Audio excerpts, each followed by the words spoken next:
Le mardi 17 mars 2020, à midi, la population française entame un confinement strict pour endiguer l'épidémie de Covid-19 qui frappe le pays.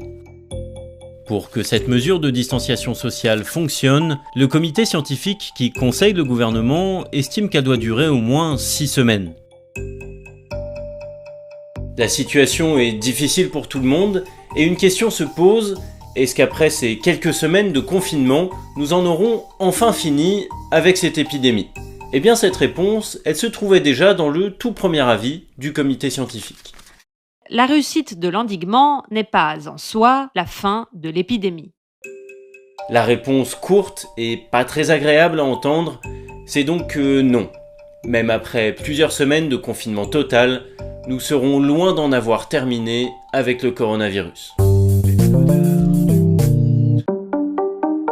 Lorsque le comité scientifique a conseillé au gouvernement de confiner la population, ses membres se sont notamment appuyés sur des publications récentes de l'Imperial College de Londres. Leurs auteurs ont construit des modèles mathématiques que l'on peut résumer avec ce graphique. Cette courbe blanche, ce serait l'évolution du nombre de personnes infectées par le virus SARS-CoV-2 en absence d'intervention pour le freiner. Pour échapper à cette situation catastrophique, il est possible de confiner la population. Il faut alors zoomer un peu pour distinguer les résultats espérés, représentés avec cette courbe verte. On le voit, la courbe s'inverse après quelques semaines et le nombre de nouveaux cas diminue progressivement. Les mesures en place permettent ainsi de limiter l'afflux dans les hôpitaux, même si certains pourront tout de même être débordés ponctuellement. Au bout de 3 ou 4 mois, il n'y a presque plus de nouvelles infections. On pourrait assez logiquement penser que c'est bon, l'épidémie semble vaincue, on va pouvoir fêter la fin du confinement en allant boire des verres sans Skype, on va recommencer à côtoyer des gens et s'en plaindre toute la journée, bref, on va reprendre le cours de nos vies normales. Si on fait ça, voilà ce qui va très probablement se passer. L'épidémie repartira de plus belle.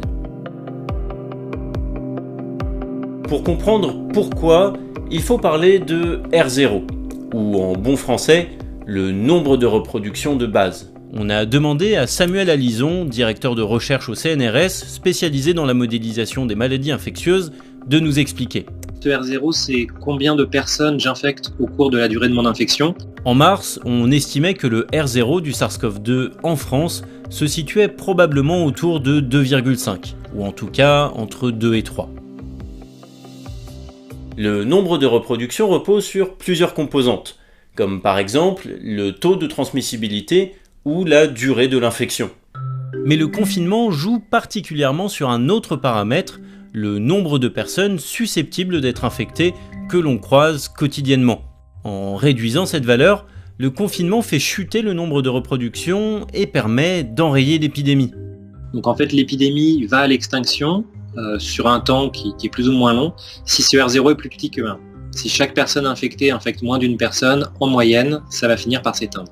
Au bout de quelques semaines ou mois de confinement, le virus sera toujours présent, mais il ne circulera plus de manière exponentielle et reculera avec le temps. Mais si on lève subitement toutes les mesures de distanciation sociale, il va retrouver son R0 du début, et l'épidémie repartira. Alors je pense que vous en conviendrez, si on doit rester confiné toute notre vie pour conserver ce R0 en dessous de 1, ça risque d'être très vite assez compliqué. Alors bien entendu, on pourra toujours trouver du soutien dans la littérature, mais psychologiquement, ça n'est pas sans risque.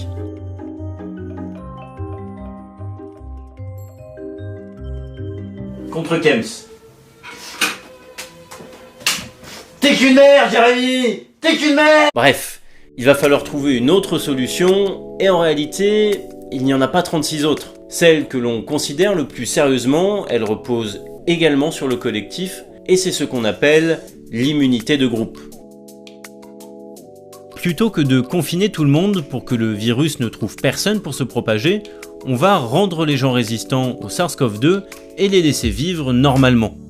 Si une personne porteuse croise des individus immunisés, le virus ne pourra pas les contaminer et se propager.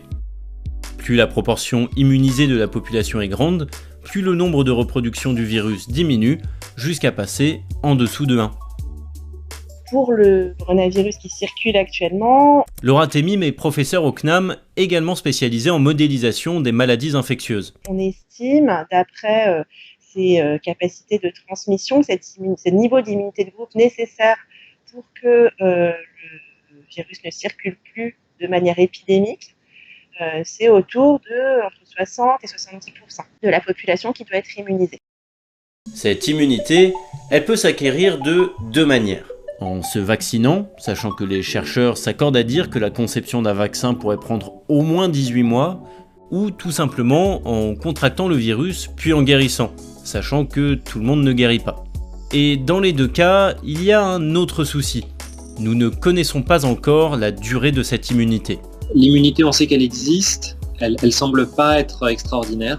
Il y a beaucoup d'incertitudes encore sur ce sujet-là. Il semblerait qu'effectivement cette immunité, comme pour beaucoup de coronavirus d'ailleurs, ne soit pas éternelle.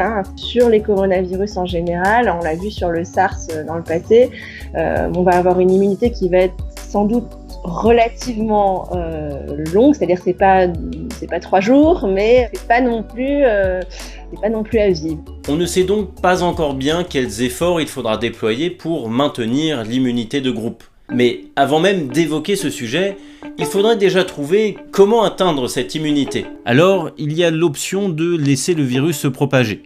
Avec un traitement capable de soigner les malades, ce serait une piste envisageable. Mais comme nous sommes encore loin d'avoir trouvé des soins efficaces, cette stratégie causerait des dizaines de milliers de morts. Il nous reste donc les vaccins. Mais on l'a dit, nous ne pourrons probablement pas en déployer avant 18 mois.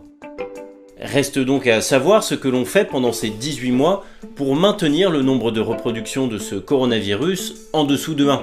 Eh bien, il existe probablement plusieurs stratégies envisageables selon les objectifs que l'on se fixe.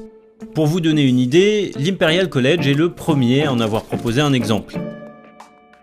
Dans ce modèle très simplifié, après environ 3 mois de confinement total, le nombre de malades du Covid-19 hospitalisés en soins intensifs devrait passer en dessous d'un seuil qui permettrait la levée du confinement.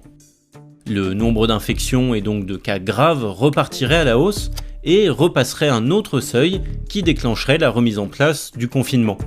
Ce mécanisme se poursuivrait ainsi jusqu'à ce qu'un vaccin puisse être déployé pour construire une immunité de groupe suffisante. Le système de santé résiste tant bien que mal, le nombre de morts évitables faute de place dans les hôpitaux reste le plus bas possible. Alors bien sûr, cette stratégie peut sembler un peu extrême, et les auteurs le disent eux-mêmes, ils ignorent toute question éthique ou économique dans leur modèle. Mais il serait possible d'envisager d'autres stratégies plus nuancées à une condition. You cannot fight a fire blindfolded. And we cannot stop this pandemic if we don't know who is infected. We have a simple message for all countries. Test, test, test. En France, aujourd'hui, on n'a pas vraiment de moyens de savoir où on en est dans l'épidémie parce que les chiffres de dépistage étaient très faibles.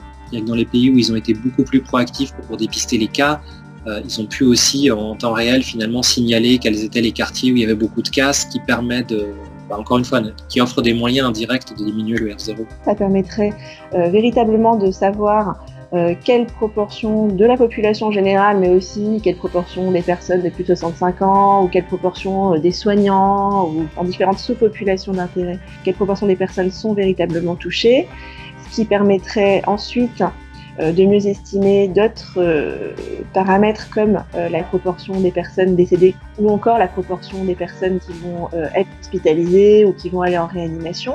Grâce à ces informations, on pourrait imaginer des stratégies plus subtiles. Par exemple, décider de lever le confinement pour certaines catégories d'âge jugées plus résistantes et rouvrir les écoles et universités tout en conservant les personnes à risque confinées chez elles. Cela permettrait de commencer à construire une immunité de groupe en limitant les risques. En fait, il y aurait probablement pas mal de stratégies possibles. Pour en choisir une, il nous restera donc à hiérarchiser nos priorités.